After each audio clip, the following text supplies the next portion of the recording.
was discussing an alternative myth to the ceramic and fully automatic models of the universe. I'll call the dramatic myth. The idea that life as we experience it's a big act, and that behind this big act is the player. And the player, or the self as it's called in Hindu philosophy, the Atman, is you.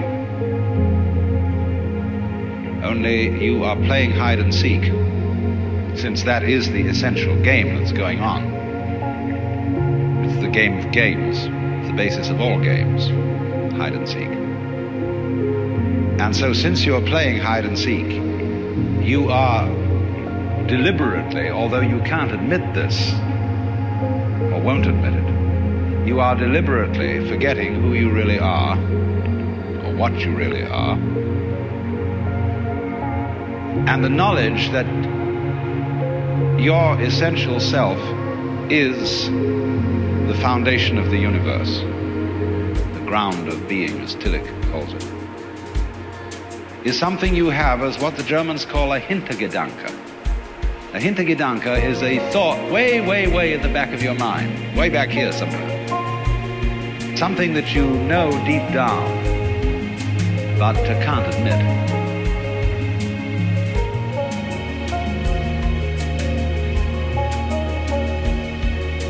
So, in a way then, in order to bring this to the front, in order to know that that is the case, you have to be kidded out of your game.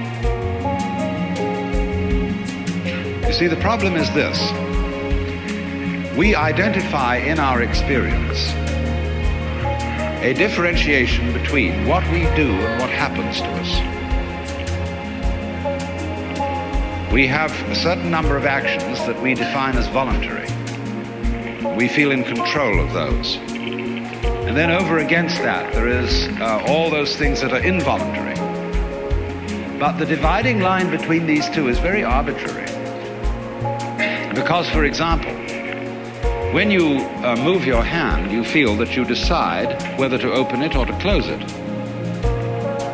But then ask yourself, how do you decide? When you decide to open your hand, do you first decide to decide? You don't, do you? You just decide, and how do you do that?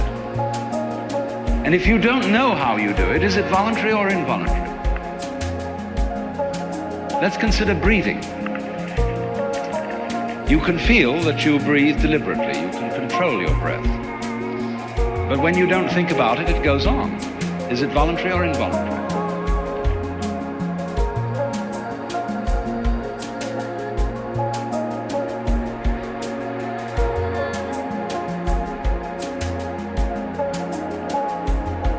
So we come to have a very arbitrary definition of self. That much of my activity which I feel I do. And that then doesn't include breathing most of the time. It doesn't include the heartbeats. It doesn't include the activity of the glands. It doesn't include digestion. It doesn't include how you shape your bones, circulate your blood. Do you or do you not do these things? Now, if you get with yourself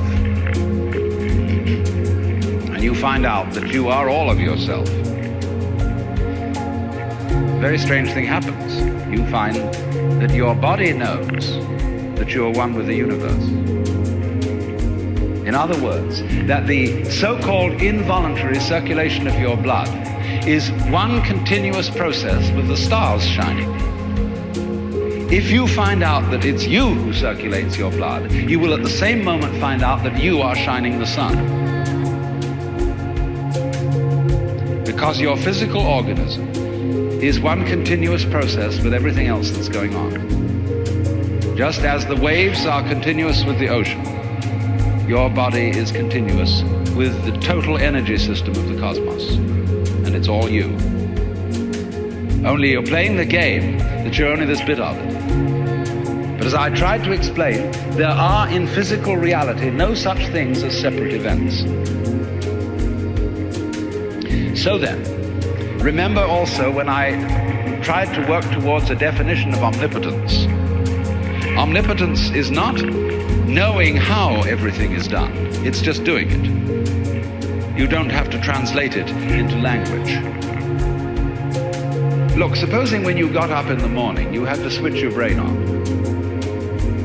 And you had to think and do as a deliberate process, waking up all the circuits that you need for active life during the day. Why, you'd never get done. Because you have to do all those things at once. How can a centipede control 100 legs at once? Because it doesn't think about it. And so in the same way, you are unconsciously performing all the various activities of your organism. Only unconsciously isn't a good word, because it sounds sort of dead. Superconsciously would be better. Give it a plus rather than a minus. Because what consciousness is simply a sort of specialized form of awareness. When you look around the room, you are conscious of as much as you can notice. And you see an enormous number of things which you don't notice. If, for example, I look at a girl here and somebody asks me later, what was she wearing? I may not know, although I've seen, because I didn't attend. But I was aware, you see? So then, let me connect this with the problem of birth and death, which puzzles people enormously, of course.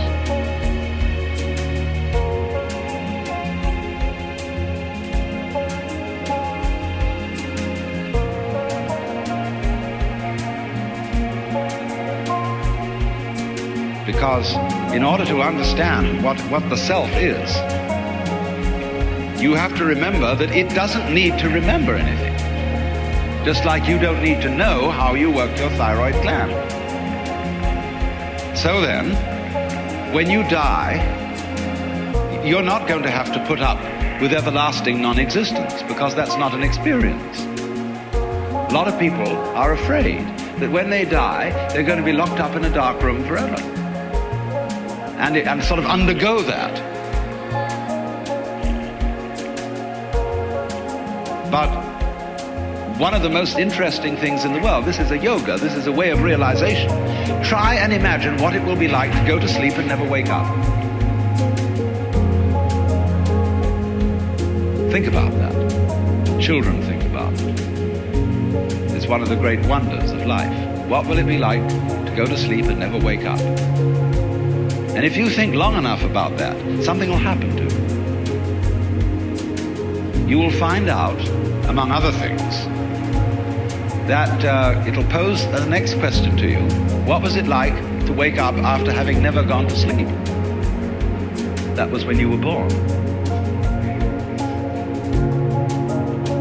You see, you can't have an experience of nothing. Nature abhors a vacuum. So after you're dead, the only thing that can happen is the same experience, or the same sort of experience as when you were born. In other words, we all know very well that after people die, other people are born. And they're all you. Only you can only experience it one at a time. Everybody is I. You all know you are you.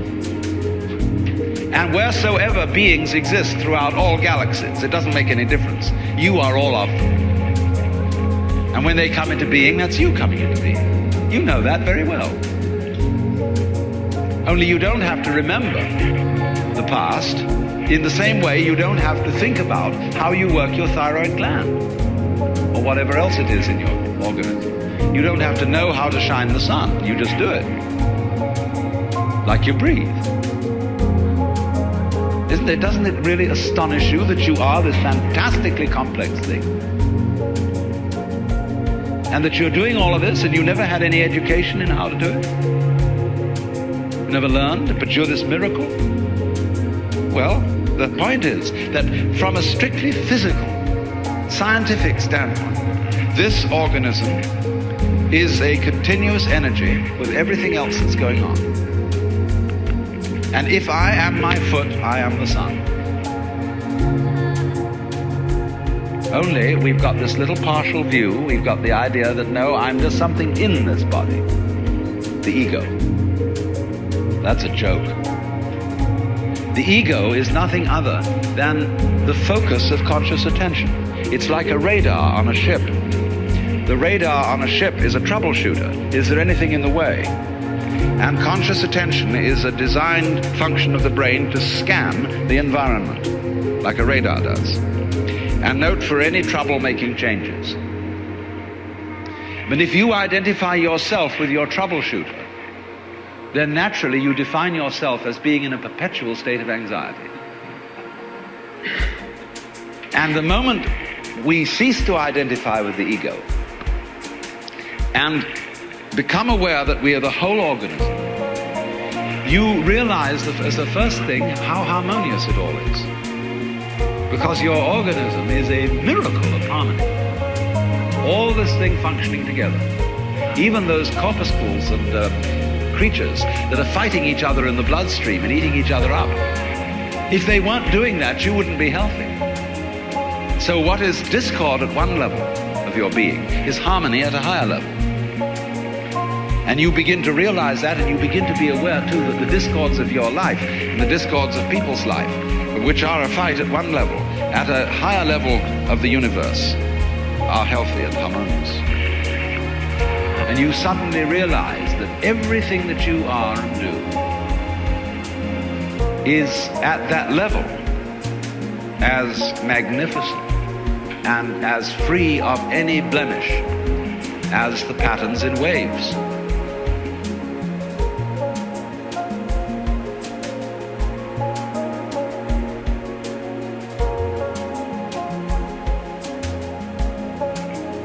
The markings in marble, the way a cat moves, and that this world is really okay. It can't be anything else, because otherwise it couldn't exist. But the reality underneath physical existence, or which really is physical existence, because in my philosophy there's no difference between the physical and the spiritual. These are absolutely out-of-date categories. It's all process. It isn't stuff on the one hand and form on the other. It is pattern. Life is pattern. It is a dance of energy. So I will never invoke spooky knowledge. That is to say that I've had a private revelation, or that I have sensory vibrations going on a plane which you don't have. Everything is standing right out in the open. It's just a question of how you look at it. So you do discover, when you realize this, the most extraordinary thing to me that I never cease to be flabbergasted at whenever it happens to me.